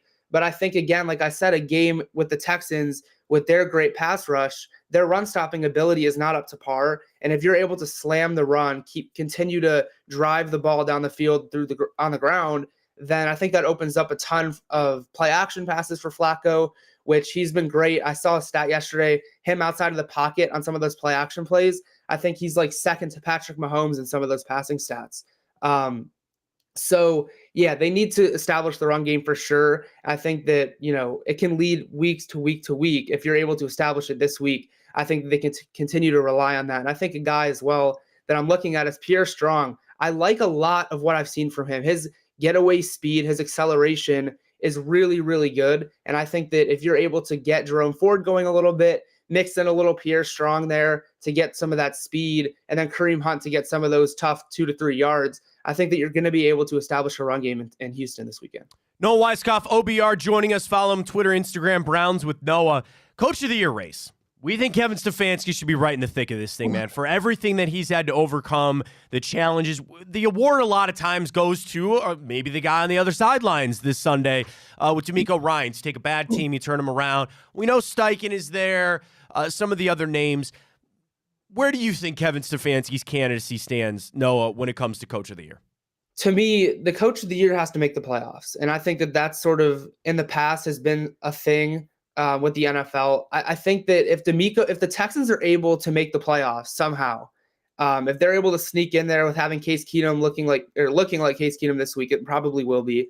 If you're able to have them sneak into the playoffs, then I think that DeMeco Ryan stands a really good chance. But other than that, to me, Kevin Stefanski and what he's been able to do and having people talk about this, even on the national stage, I think that genuinely helps. And if the Browns are able to win at least 2 of their next 3 games, if they're able to win their next 3 games and close out the season with 12 wins, I don't think there's any question. I think that he's going to be the Coach of the Year. 2 games is even a really good possibility. So we'll see. But I think now, with what's happening with Flacco and everything like that, I think that he's probably the favorite. And that's my thing, no. I don't understand why he's not. And there's so many voters on that AP thing, and they all kind of maybe have different metrics of it. I think you're right, because I just don't see where I think Jacksonville is going to make the playoffs. So I don't think there's a way that the Colts and the Texans both make it. So that should then take out either Ryans or Steichen, which I agree with your criteria there. It's crazy to see like Kyle Shanahan doesn't even necessarily always get the respect. Or like I know Mike McDaniel seems to be falling off a little bit. But just for what Stefanski had to do to make the playoffs with everything, I just, if I had to sit down with somebody and they needed convincing that he should be Coach of the Year, I'd be like, he had 4 different quarterbacks and he won a game with each of them. That, and by the way, will make the playoffs with that. Last team to do that was, ironically, this Houston Texans team almost a decade ago. It doesn't happen all that often. And when you add in with the O-line injuries and Nick Chubb and all this other kind of stuff, that would be my case for him, and I just don't understand why he's not there. And the defensive injuries as well. Yeah, that's true too. Yeah. As a head coach. But I think that the only other person that would be in competition with him at this point is probably Dan Campbell. Yeah, I wouldn't even mention Campbell. Is impressive. So. Yeah. No, before we get you out of here, the one thing you're watching for Sunday could be a key for the game, a player stepping up. Do you want your thoughts on my bold prediction for Sunday? Can I give you my bold prediction for Sunday? Let me know if you like it or not. Touchdown score, Elijah Moore. I think he gets in the end zone Sunday. What do you think? I like that. Yes. I think I like that. Or Jerome Ford, I think, could find the end zone as well, whether that's through the air or on the ground. Now you got me thinking here, Noah. Can I do a little 2 touchdown anytime score parlay? I'm gonna cook that up. Continue on, please. I'm cooking that up. You and I are gonna ride with that. Yeah, the Matt and Noah part. My keys to the game: 1 on offense, establish the run game. You know what Flacco is able to do through the air. You know he's going to make the right read for you. You know he's going to throw the ball. He's going to throw a touchdown. But look for that run game. Look and see if they're able to establish it. And then on defense, you got to get to the quarterback. You got to get in Case Keenum's face. He's not going to be moving around like a Lamar Jackson, a Justin Fields. He's going to be sitting there, and you need to get in that backfield. If Myles Garrett's being double teamed, I need to see Zadarius Smith wreaking havoc on that defensive line, getting a couple of sacks. But the Browns need to get a good amount of sacks. They need to be in the backfield. They need to tip the ball at the line of scrimmage. So as long as they disrupt everything up front, you're going to trust your corners. You're going to trust your safeties. Ronnie Hickman looks like he's going to start to break out here soon. He looked really, really good last week. So we'll see with that.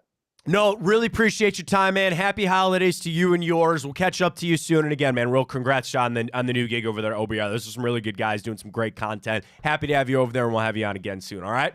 Thank you. I appreciate it. Thanks for having me. There he goes. Browns with Noah. Follow him on Twitter and Instagram right there. You know I'm doing it. Elijah Moore? Hell yeah. No, Elijah Moore and Jerome Ford. I wish you luck, my friend. I ride that. Hang on. Those would be some spicy odds. So what spawned the Elijah Moore epiphany? Kind of just a gut instinct. It's just not. Okay. Okay. Kind of like how he's unlocked David Njoku. Maybe he can unlock Elijah Moore this game. Okay. So the only thing is, I don't think I can do individual touchdowns yet. I think you got to wait for the game. You know, you got to wait closer for the game. Yeah, I don't have them yet. Damn it. All right. I'll have to do that this weekend. I'll send a tweet out with it.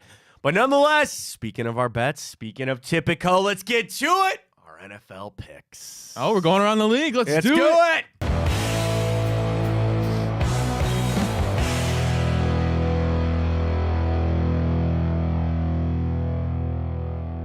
Week 16 Woo! of the NFL season. Playoffs abound. Let's get to our picks with our friends at Tipico. Folks, follow us along. Ryan and I, modest season. Very modest season. We've been cold, though, lately. Did all right last week. We're about 500 last week. Get to Tipico, folks. Download the app, deposit and bet $25. When you use the code BIGPLAY100, once you place that $25 bet, you'll get that $100 in bonus bets right in your account, and you can use them to your heart's content. Whatever you want to bet. Tennis, soccer, football, college basketball, we got it all for you right there with our friends at Tipico. So last week, Ryan, 15 games on the slate. Shouldn't have been 16 games? Didn't all 32 teams play last week? Oh, we don't do the Browns game. Duh. 15 games. You're right. Last week, a nice 8-6-1 for me last week. Ryan, 6-8-1. Damn. So I picked up 2 games on you. Really, real quick last week, both lost in Atlanta to the Panthers, of course. Both lost to Arizona covering against the 49ers. Both lost to Dallas.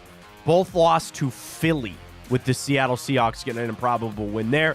So nonetheless, 8-6-1 for me last week. That improves me to 92-87-8 on the year.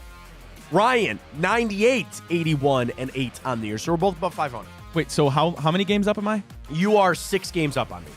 Okay. You have 98 wins. I have 92. This might come down to the wire. This is coming down the wire. We'll see some of our picks this week.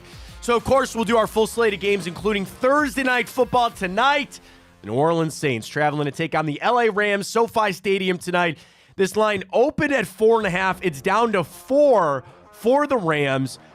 87% of the public money is on the side of the LA Rams for this game tonight. I start with your trends. New Orleans coming in 4-10-1 against the spread their last 15 games. And how about this against the Rams? New Orleans is only 4-8 against the spread their last 12 games against the Rams, and they have not covered their last 6 games when on the road facing the Rams. You flip it over for LA, 4-1 against the spread their last 5 games, 4-1 straight up in their last 5 games. And again, just really kind of owning the Saints there when they're on the road. As far as recency for the Saints, they've won 2 straight over the Giants and Carolina. Take that for what it's worth. Rams got a nice win over Washington. Of course, we saw them a couple of weeks ago. I've got it at an even 4, Ryan. Rams, home favorite here against the Saints. Your selection, please. Saints are poop, as you like to say, Matt. I'm giving this to the Rams here. Their offense has been pretty well cooking the last 2 weeks. What is that? What is that? I'm taking New Orleans. Why? This is, again, you're doing this just like you do the Chargers. I know. I got this thing about the Saints. I know. I'm going to ride. I buck my trend. It's one of my rules when it comes to is take the under and the dog in Thursday night football, and I'm going to take the under and the dog tonight. Don't bet money on them. I got to do something to watch tonight. Over-under, by the way, 46 on that one. I'm going to take the Saints. I don't know why. It's a must-win game for them. It's really a must-win game for both teams, but we'll see. All right, we get to Saturday, 4:30, AFC North battle. Bengals making the short trip over there to Pittsburgh to take on the Steelers. Of course, Bengals at 8-6. Steelers are 7-7. I saw erroneous things that the Steelers are officially eliminated from the playoffs. Did you see that? That can't be true. It's like a meme. Oh, it is? Because they're trash. Because they're so bad. Like, I think they have to win out. They do. Yeah, they have to win out, but there's no way that they're eliminated. No. Okay, so that was just a funny thing. This open is a pick'em. It's now a 2-point favorite on the side of the Cincinnati Bengals. This one's a little closer, 60-40 public money on the side of the Cincinnati Bengals. I will start with the Bengals here.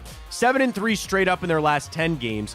They are actually 4-2 against the spread their last 6 games against the Pittsburgh Steelers. You flip it over for Pittsburgh, not good. 1-4 against the spread their last 5 games. 1-4 straight up in their last 5. Things are going really bad there for Pittsburgh. But I don't know if I can truly trust in Cincinnati. They've won 3 straight over Minnesota, Indianapolis, and Jacksonville. Pittsburgh has lost 3 straight to Indianapolis, New England, and Arizona. I don't like this at all. I really don't.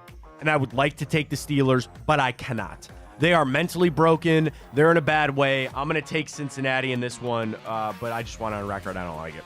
Yeah, I'm taking the Bengals as well. I mean, it's really impossible at this point to trust the Steelers to cover a 2-point spread on the road, even if they were home. I mean, their offense is basically invisible, right? I mean, Kenny Pickett, I've been seeing stuff on Twitter. I don't know, Matt, I don't know if Steelers fans truly are trying to believe this or they're just trying to convince themselves that Kenny Pickett can be a franchise quarterback. But hey, I'm all for it if they want to extend him and trust him, but I'm going to go with the Bengals in this one. A blowout on par here for Peacock. They spent a lot of money to get a primetime game, and you would have thought at one point it was Josh Allen, Justin Herbert, maybe teams going for the playoffs. You get Easton Stick, and you'll enjoy it. They're 8 o'clock, SoFi Stadium on Saturday. Bills making a long trip. Dude, a 12-point spread for the road Buffalo Bills in this one. This opened as 7.5. It's up to 12. And in part, it's not the public money. Public money's 50-50 on this one, which I think is real interesting. I would give credit to the Chargers just because they fired Brandon Staley. And sometimes there's like this wave of emotion. There's like this relief that maybe they can somehow get this done. I don't know, man. 12-point spread. Here's the thing for Buffalo. They're riding hot, right? But they're only 3-7 against the spread their last 10 games. And Buffalo against the Chargers, which I know this is Easton's stick. Buffalo's only 1-4 straight up and 1-4 against the spread their last 5 games against the Chargers. And in fact, Buffalo has not covered in their last 6 games on the road against the Chargers. The problem is that Buffalo is facing Easton Stick. Chargers are 1-5 against the spread their last 6 games, 1-5 straight up in those last 6. Chargers, they're only 2-10 against the spread their last 12 games when played on a Saturday. Oh, man. Buffalo's played a lot of really close games. Dude, Chargers give up 63 points. Bills, all day. Give it to me. -12. That's crazy, Matt, because now here I am. Roles reversed. I'm taking the Chargers. A cross-country road trip for Josh Allen and the Bills. Yes, it is a must-win for them. However, kind of like you mentioned, like we saw when Antonio Pierce took over for those Raiders, there kind of was a shockwave in that locker room. You could see they were it just seemed like they were happier, and that translated to better product on the field. I'm not saying that that's going to happen here in Los Angeles, but to cover a 12-point It's a spread, big number.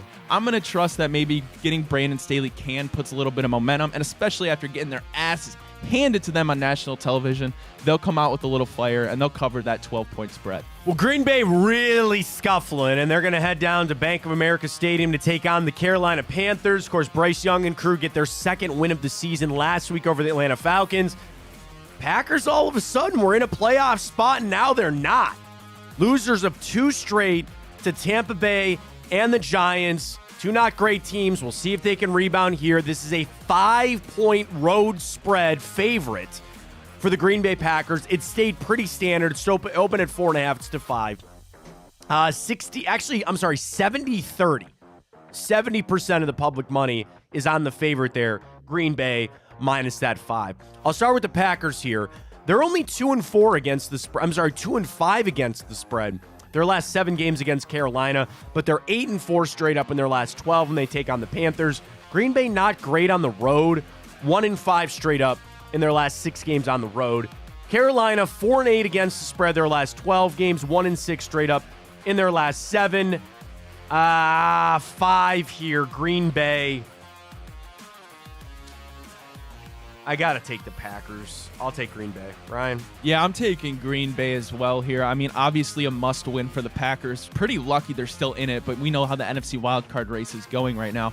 But the reality is, if Jordan Love doesn't look good, or God forbid he drops this game to the Panthers, it's going to be a long, long offseason for those Packers, and a lot of questions whether or not they're going to need another quarterback. Interesting matchup here for the NFC North. The Lions, who are strangleholding that division 10-4, but the Vikings at 7-7, trying to find their way to a wild card spot. Minnesota is at home. Nick Mullins, the quarterback. Can they keep it rolling here? Detroit coming off a nice win over Denver, and then for Minnesota, a close loss there to Cincinnati. They've lost 3 out of their last 4. Starting to flounder there a little bit for the Vikings. This is a road 3-point favorite for Detroit. Can I tell you something, Ryan? I like them by even more than 3. I'm going to take Detroit in this one, but I like them up to 4.5. Let's see what we got here. Public money on this game as far as Detroit. Let me, for a second, where's Detroit? The hell, why am I missing this here? Oh, here it is. 60-40 public money is on the side of the Vikings, plus that 3 to cover, which I think is interesting there. Let's get to our trends. Detroit 14-6 against the spread their last 20 games. They've covered all 5 of their last games against Minnesota, but they're only 2-9 straight up in their last 11 against Minnesota. Detroit, real road warriors, 9-3 against the spread their last 12 games on the road. You flip it over for the Vikings. They are sneakily cover machines, 6-1-2 against the spread their last 9 games. They're 6-3 straight up in their last 9. How about this? Minnesota, 5-0 against the spread. I'm sorry, no, 5-0 straight up in their last 5 games at home against Detroit. I think that trend comes to an end. I'll ride Detroit in this one. Ryan? Well, Matt, this game screams trap here if I ever see one on this week's slate. Like you said, I was going to say the exact same thing. I mean, the Vikings are so weird this year. They're one of those teams. We saw them beat the 49ers at home. We've seen them compete with some teams that we considered the upper echelon teams here. You do have Nick Mullins going, so it does kind of worry you. But their offense wasn't that bad against the Bengals. They did lose that game, but at home, and we know the Lions, pretenders. I don't know what they are yet, and I think they might win this, but I feel like if they do, they're going to squeak it out. So I'm going to roll with the Vikings here. A little different picks to go. Here we go. Seattle, after a big win Monday night, taking down the Eagles. They travel to Nissan Stadium to take on the Titans, who had a heartbreaker against the Houston Texans, who we see coming up this weekend. Line opened at 1.5. It is now 2.5 on the side of Seattle as the favorite. Public money, 55% of it on the home dog, Tennessee Titans. Let's dive into this one. Seattle 4-1 against the spread their last 5 games, but they're only 1-4 in those last 5 games straight up. How about this against Seattle against Tennessee? Seattle 1-6 against the spread their last 7 games against Tennessee. 1-4 straight up in their last 5 games when they play at Nissan Stadium. Seattle 0-5 straight up in their last 5 games on the road. Flip it over for Tennessee, though. I don't know if I can quite trust them to cover. 2-5 against the spread their last 7. They're 5-15 straight up in their last 20. Things not going all that well for Tennessee. It's not going great for Seattle either. 2.5 Seattle road favorite. Ryan, you're up. Yeah, I'm going to go Seattle on this one. I'm assuming that line is a little bit reflected of that Devin Witherspoon and Jamal Adams are questionable. So I expect if one of them can go, the line's going to move even more in Seattle's favor. So I'm going to stick with Seattle here. I hope Drew, do you know if Geno Smith is going to start? So it sounds like Geno Smith's going to come back, but then you don't know who's starting for Tennessee. It might be Ryan Tannehill because now Levis is hurt. Right, and I just don't trust that Tennessee offense to really get anything going. Derrick Henry's pissed. Yeah, the Titans are cooked. Dude, I mean, talk me out of it. This is my trap game. I feel more confident in this one than I definitely do that Detroit one. I'm going to roll with the Seahawks here. Again, they're in a position they need to win if they're going to get that wild card spot. They did get some great momentum beating a good team in Philadelphia, even though they've kind of fallen off these last 3 weeks. But I just don't think there's enough juice in that Titans locker room. You give it the fact that Derrick Henry's kind of out. Yeah. Mike Vrabel might be out. So I don't know. They just have not much going for them. I took Seattle. I rode Seattle. I'm going to ride with Seattle. That's where I'm going to go with that one. Fighting for playoff spots. The Indianapolis Colts down to a hot Atlanta to take on the Falcons. Back to Taylor Heineke we go. Gardner Minshew and crew 8-6 for the Colts, trying to stay alive there in the AFC. Down in Atlanta, this is a road. No, Atlanta's still a 1-point favorite here. This is a gross, stinky game. Disgusting game. But I feel really confident in this game, by the way. 67% of public money is on Atlanta, minus that 1 to be the home favorite here. Let's get to some trends, see if they can sway us here. Colts are 5-1 against the spread their last 6 games, 5-1 straight up in those games, and they beat up on Atlanta. Colts are 6-1 against the spread their last 7 games against the Falcons, and dude, 15-2 in their last 17 games against the Falcons. Now, they don't play them all that often, but it is what it is. You flip it over for Atlanta, 3-10 against the spread their last 13 games, 2-5 straight up, and the Falcons are just 1-5 against the spread their last 6 games at home. I feel like this is a lock. I know Pittman is hurt. I know this is a big hurt. They might get Jonathan Taylor back. I'm going Colts all the live long day in this one. I really have no idea where to go in this one, Matt. However, I'm going to just base the same logic kind of that I did with the Titans. The fact that, yes, the Falcons are technically still in it because their division is pretty garbage. They're not in it. Right. So essentially they're not. And I mean, their GM's coming out basically saying Arthur Smith is going to be canned. He didn't say that for verbatim, but you know he is. So I guess I'm going to go with the Colts, even though I don't like it. As a Browns fan, there would be nothing better than Atlanta to get a win here, but I just think the Colts are going to get this done. Another real, it's thank God we get the holiday because we got some bad football games. The Commanders going up to MetLife Stadium and take on the Jets. 5-9 for the Jets, 4-10 for the Commies in this one. Jets are a home 3-point favorite in this game. Public money, 50-50, split right down the middle between two really bad football teams. Washington 1-4 against the spread their last 5 games. They are 0-4-1 against the spread their last 5 games against the Jets. Washington just 1-4 straight up in their last 5 games on the road. But Washington wins at MetLife. They are 4-1 straight up in their last 5 games on the road against the Jets. Jets are pooped too. 1-6 against the spread their last 7 games. 1-6 straight up in their last 7. They're 2-5 straight up in their last 7 games at home. They get the news that Aaron Rodgers is not coming back. You're out of the playoff contention. Washington's been out of it. They might go back to Jacoby Brissett. I'm going to take Washington to cover. I don't know why. They showed me a little bit last week there. They put up some of those touchdowns and they fought in that loss to the Rams. I think the Jets are packing it in. They're done. Give me Washington in that game. Well, Matt, something's got to give in this game, right? I mean, it's the Commanders, the worst defense in the league, going against the Jets, the worst offense in the league. So really, I'm just going to base this off of I'm going to take the Jets defense to be better than the offense. The old cliche, defense wins championships.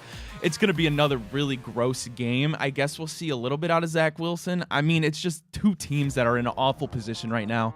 But give me the Jets, I suppose. No Trevor Lawrence potentially this weekend. You might want to grab this line before it does shift. I've got it a 1-point home favorite for the Tampa Bay Buccaneers. Baker Mayfield riding high down there in Florida. They welcome in Jacksonville, fellow Floridian team down there.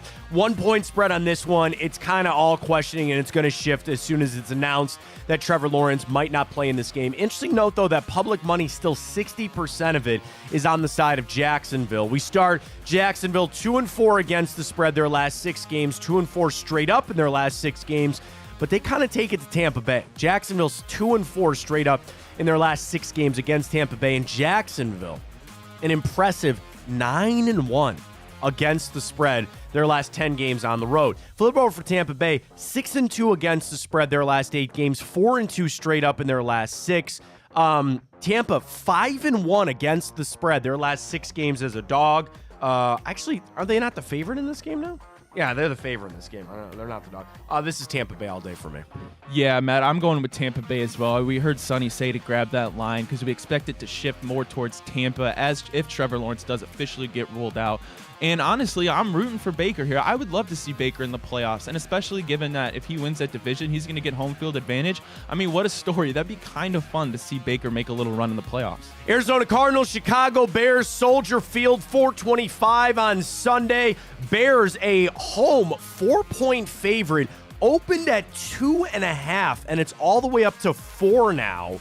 64% of the public money on the side of the Arizona Cardinals. So we take a look at Arizona. I thought they might have a little something to give to San Francisco last week. They didn't. They get blown out. Of course, we just saw Chicago, Hail Mary or not, ends their two-game losing streak. Chicago's riding a little bit higher right now, I think, than Arizona. Arizona may be playing for that playoffs, or the draft pick too. We'll see.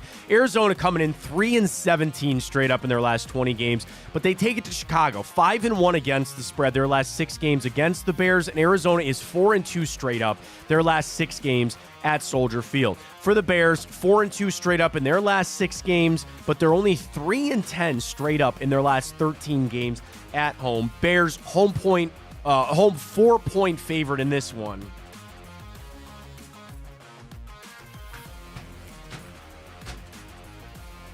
Arizona, I don't like it. Arizona to cover, I don't like it. Yeah, I don't like this. I don't It's even really stinky. know where to go. It's Stinky. another stinky game, one of many in this week. I suppose I'll go with the Bears. They're a little banged up. Darnell Mooney's questionable. 2 broken hands, I assume, because you can't catch the ball. However, I mean, the Cardinals could be sneaky here, a backdoor cover. That is a decent amount of points for 2 kind of bad teams. But I guess the Bears are a little bit better right now, so I'll roll Chicago. Marquee matchup, 10-4 each. Dallas Cowboys, Miami Dolphins, Hard Rock Stadium. Dolphins, a 1.5-point home favorite.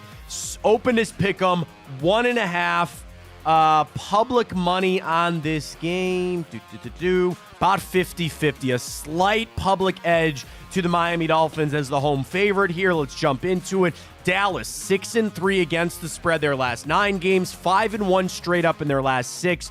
And boy, do they play the Dolphins well. Dallas, 5-2 against the spread their last 7 games against Miami, and they are 6-1 in their last 7 against the Dolphins. You flip it over for Miami, 12-5 against the spread their last 17 games, and they are 7-1 straight up in their last 8 games at home. For Dallas, that shocking loss to Buffalo ended a nice 5-game win streak for them with impressive wins over Philly and Seattle in there.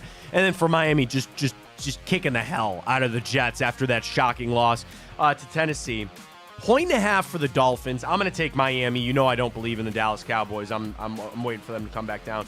Give me Miami to cover. Ryan. Yeah, I'm going to go with Miami as well here. I mean, we know that Dallas is a completely different team on the road, but this is a really interesting game, right? Because both teams, you can make the argument that they really don't have that marquee win. I know the Cowboys did beat the Eagles, but then again, that was at home, and they do seem to kind of be faltering. But I do hope, I expect the Dolphins to get this win, and they need it. I guess they don't need it, but for Mike McDaniels to really prove that, at least for me, that he is a great coach, he needs to win these games. Merry Christmas. You get the Patriots Broncos on Sunday Night Football. Great. More socks. Fantastic. Thanks, Santa.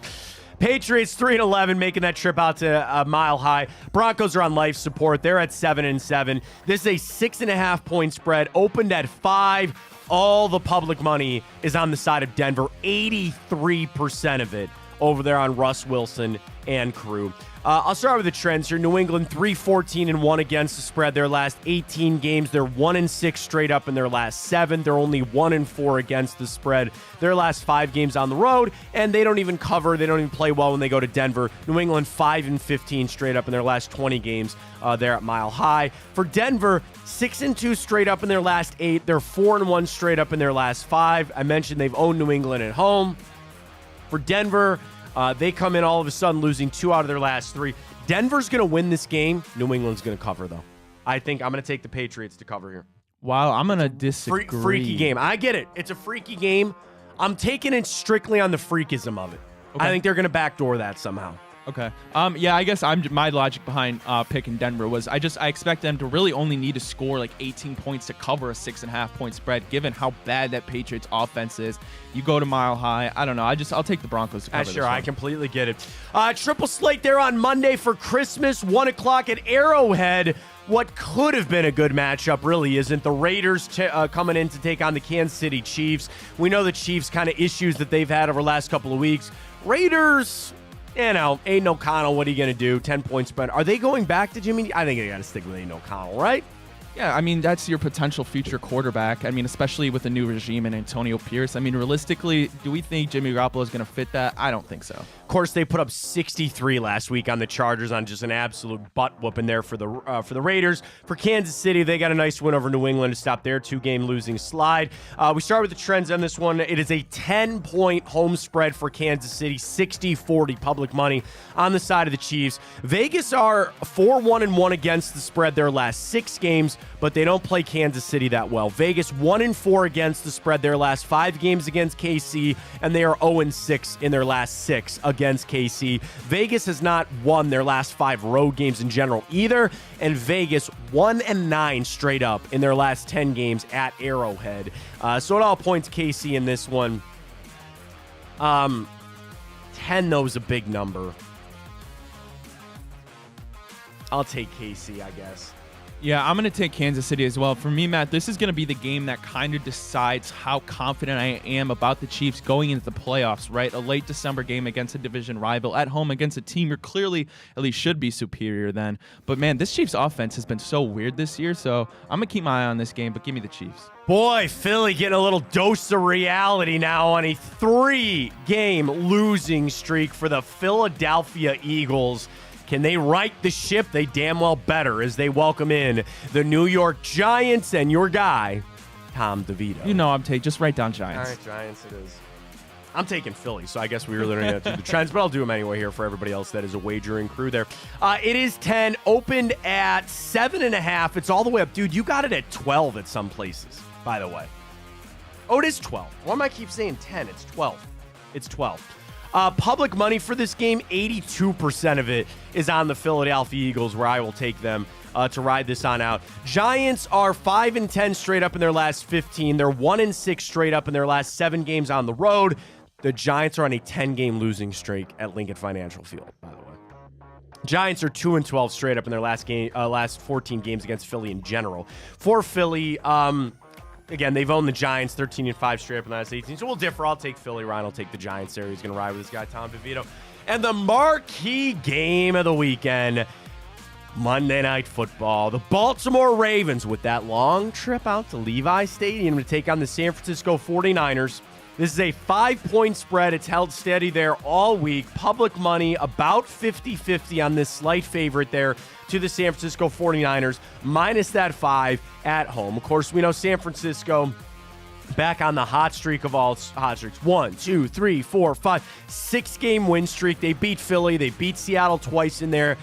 Beat Arizona last time out. For Baltimore on a 4-game win streak of their own, beating Cincinnati, both the LA teams, and beating Jacksonville up on Monday Night Football the last time out. Baltimore coming in 11-5 against the spread their last 16 games, but they are 8-1 straight up in their last 9 games, 6-1 straight up in their last 7 games on the road. Now, I've got 2 differing stats here for Baltimore versus San Francisco.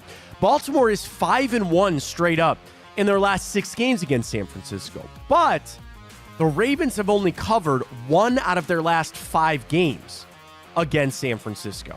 You flip it over for the 49ers, 4-2 straight up in their last 6 games, a 13-1 straight up home record in their last 14, and they do cover at home against Baltimore, 4-1 against the spread their last 5 games when Baltimore makes the long trip out. 5 49ers. Ryan.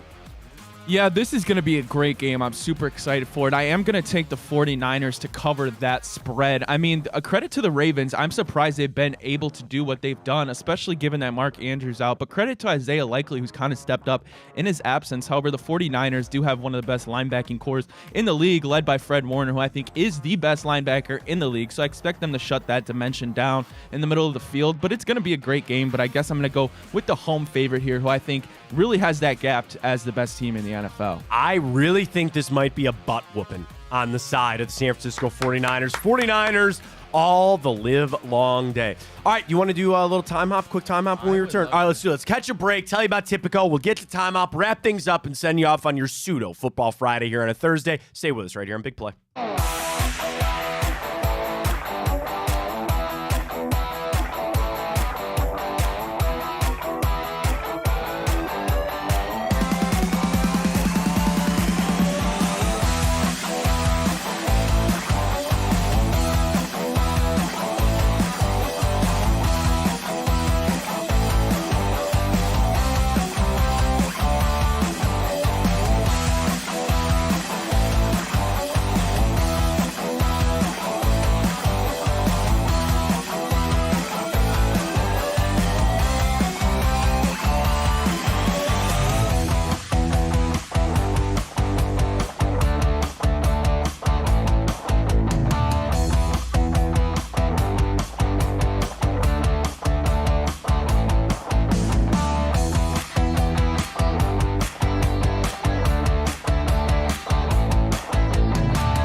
get to time up another day for you, young Ryan.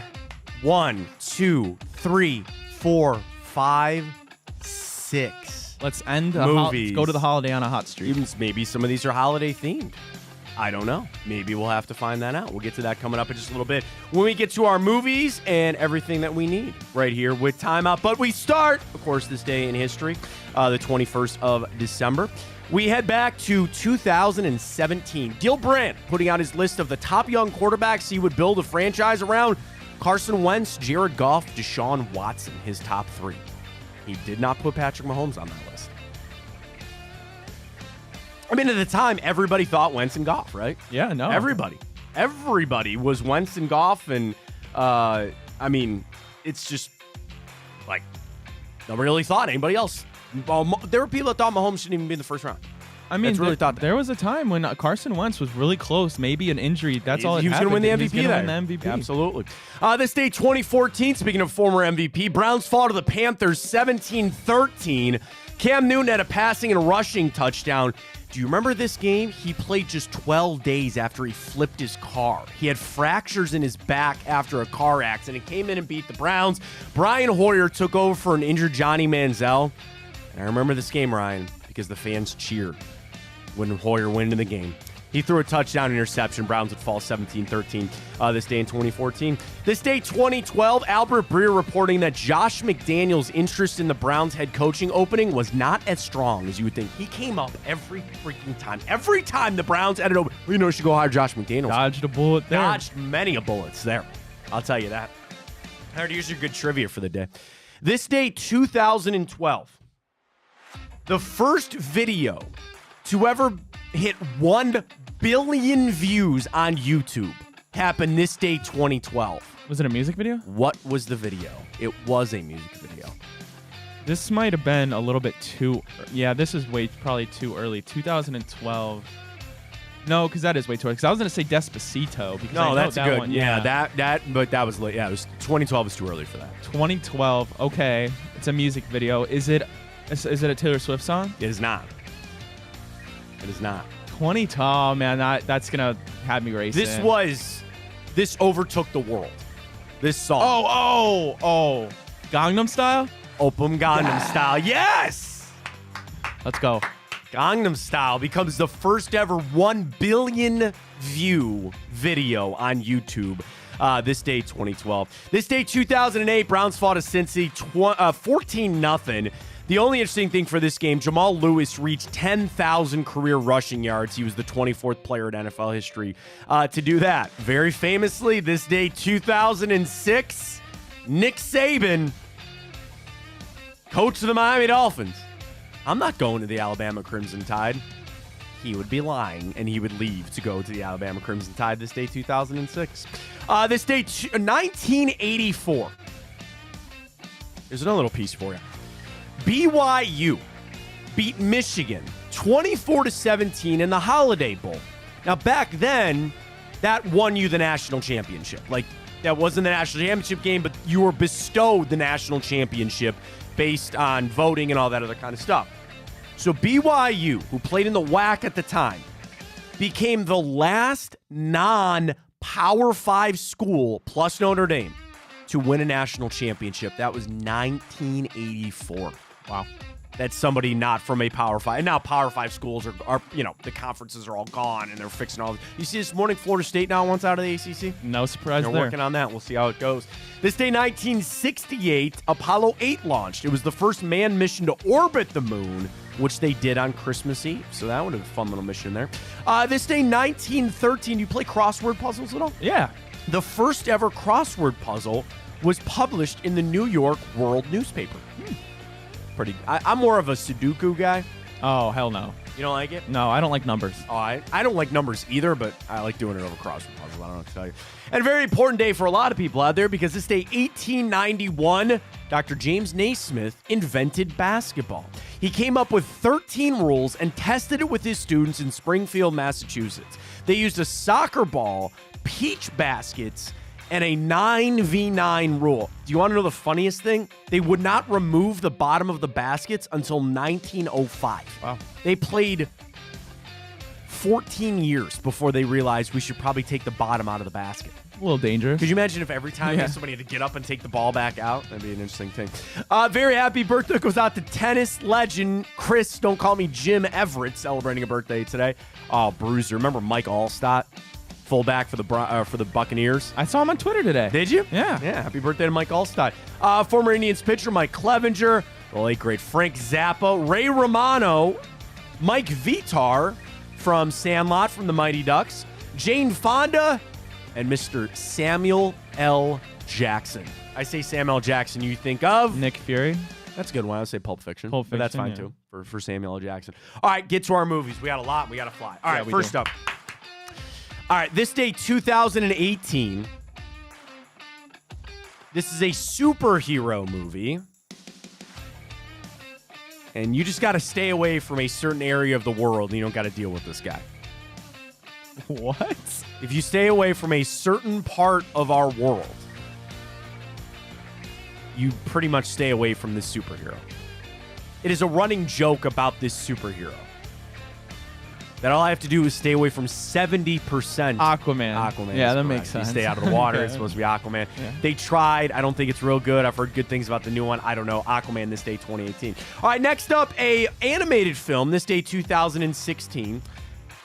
I don't want to like give it away. Coco. No. Finding Dory. No. This is a musical film. And even musical in the title of the film. It's an amazing cast of voice people in this.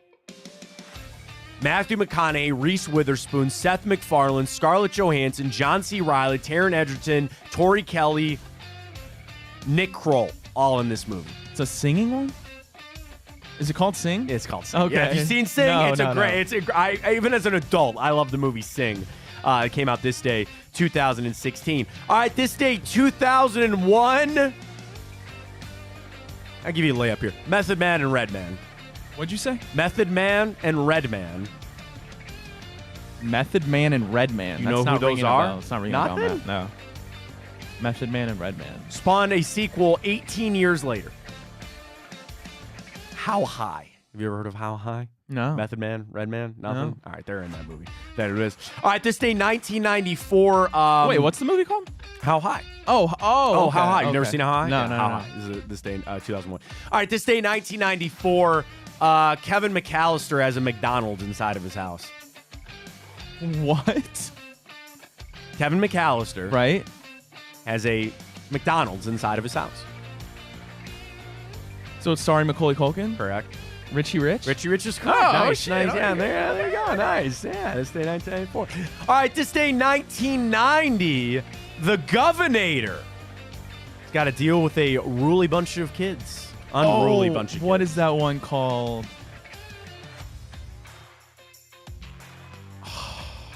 I know the movie, but I can't think of the title.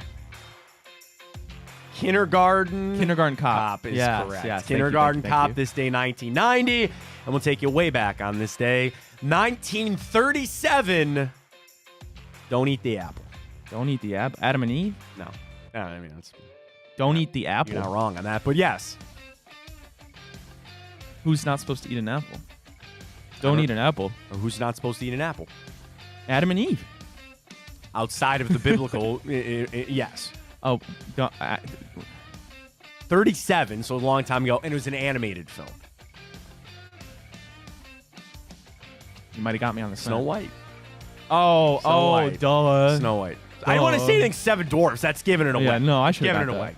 Snow White is your final one there. All right, folks, that's it for us. We got to fly on a Thursday. We really appreciate everybody. It's a holiday season, so we certainly send our thanks out to everybody that spends a few minutes with us in the morning. We really appreciate it. To everybody here at Big Play, to Dave, to Ken, to Ryan, to Nick, to Bohm, to Chico, and really, Greg and Blake and Bruce and everybody, literally, so happy to be here. We're so happy that you're a part of it as well with us. So a very happy holiday season to you and yours. Ryan, to you and your family, very happy holidays, bro. Appreciate everything that you do for us. We're going to be off for a couple of days. We're off tomorrow. We'll be off Monday, Tuesday. We'll be back on Wednesday, Thursday, and maybe even Friday next week. We'll see how it goes. So enjoy the hell out of the weekend. Stay safe out there. Spend time with your family. And our winner of the bracket. Oh, Ryan. I thought you were going to miss it. No, you know. I thought you were going to miss it. Quick, we got to go. Christmas Vacation. Congratulations, Matt. No surprise there. Won over Home Alone, A Christmas Story, and Elf. It was my pick. I believe you said Home Alone. Yeah, but everybody's going to watch those movies all the weekend. Congratulations to Christmas Vacation. Sit on down, watch it with the family this weekend. Enjoy the hell. Stay safe. Stay warm out there. Enjoy it. We'll talk to you on Wednesday of next week. For Ryan Tyler, I'm Matt Fontana. Very Merry Christmas. Very happy holidays to everybody out there. And as always, take it easy.